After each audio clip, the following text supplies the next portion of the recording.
Nós vamos começar agora a falar sobre as derivadas parciais, né, de primeira ordem. São justamente as funções onde tem mais de uma variável. Anteriormente, por exemplo, nós tivéssemos uma função desse tipo com uma variável, x ao cubo mais 3x à quinta mais 5x. Tá? Tivesse uma função desse tipo. A derivada, o f de x, f' de x, era a mesma coisa que d de y, d de x. Né? A notação aqui é a mesma, d de y, d de x. Esse d é um d normal, né? E a derivada ficaria aqui o seguinte, esse viria para cá multiplicando, né? 3x ao quadrado, e subtrair 1 aqui, mais 15x à quarta, mais 5. Essa é a derivada, né? Esse d ficaria normal. Agora nós vamos ver uma outra situação, quando a gente tiver mais de uma variável. Por exemplo, f de xy vai ser igual a x a y ao cubo mais xy mais 3x. Por exemplo, tiver uma função nesse formato aqui, onde nós temos mais de uma variável, nós temos duas. Primeiro, para calcularmos agora a derivada, tá? A representação disso aqui, que era d de y, d de x, a representação agora vai mudar. Esse d normal, né, o que a gente tem costume de fazer, é quando nós temos uma variável. Ele indica que a função só tem uma variável.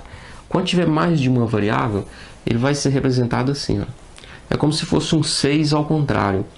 Então nós temos aqui, olha, d de y, né, que vai ser essa representação nossa aqui, ela pode ser não mais y, porque nós temos x, y e vamos encontrar o z. Da mesma forma a gente tinha aqui o x e a gente encontrava o y, né? Tá, a nossa função aqui seria o y. Aqui a nossa função agora é uma outra letra que nós podemos chamar de z. Então ele pode ficar representado assim, d de z de d de x, tá? Ou ele pode ficar d de z, d de y. Quando a gente faz d de z, d de y, o x é a nossa variável e o y passa a ser uma constante. Então nós vamos tratar o y, ao calcular isso aqui, ó, d de y, nós vamos tratar o d de x, nós vamos tratar o y como se fosse um número, uma constante. A hora que calcularmos isso aqui, nós vamos tratar o x como uma constante. A variável é o y, a variável é o x. Tá? Então ele pode vir representado assim, ou ele pode vir representado assim também, olha. Ele pode ter essa representação assim também, ó. D de xy sobre d de x. Tá vendo?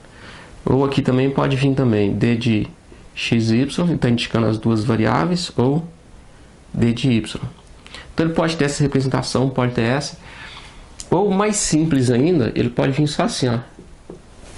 Tá? Então estou dizendo que é a derivada em função do x. Tá? Ou seja, o y é constante. Pode vir assim também, ó. Tá? A variável é o y e o x é a nossa constante. Tá?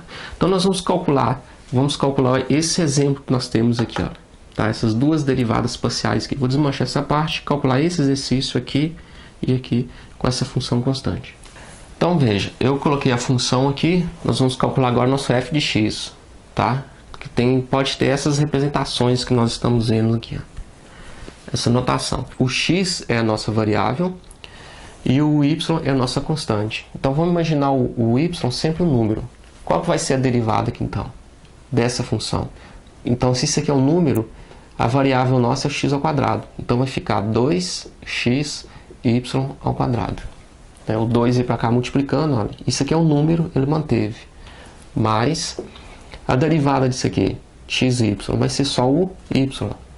Se você tiver dúvida, na dúvida você pensa o seguinte, aqui é a variável, o y é uma constante. Qual que é a derivada, por exemplo, de 5x? É só o 5. A derivada de 5x é só o 5. Então o y é um número, olha, de xy vai ser só o y. Mais a derivada aqui, né, o x é uma variável, mais 3. Então essa é a nossa derivada de primeira ordem em função de x. O y foi uma constante. Vou calcular a mesma coisa agora. Só que o y agora passa a ser a variável e o x é uma constante. Então essa derivada vai ficar como? Vai ficar 2x ao quadrado, que é um número, né? E o y. Esse 2 foi o que veio aqui para frente. Ó. Mais a mesma coisa agora. O y é a nossa variável, então só vai sobrar o x. Né? E aqui é um número. A derivada de um número vai ser 0. Tá? Então vou colocar aqui só para efeito didático mesmo, mas não precisa não. Então aqui nós temos as derivadas parciais de primeira ordem. Quando você está calculando o x, o y é constante. Não só o y, se tivesse z, tivesse mais letras, né, todas elas seriam números, seriam tratadas como constantes. E somente o x seria a variável. Tá, ok? Então a nossa derivada parcial aqui foi essa aqui. Tá, ok?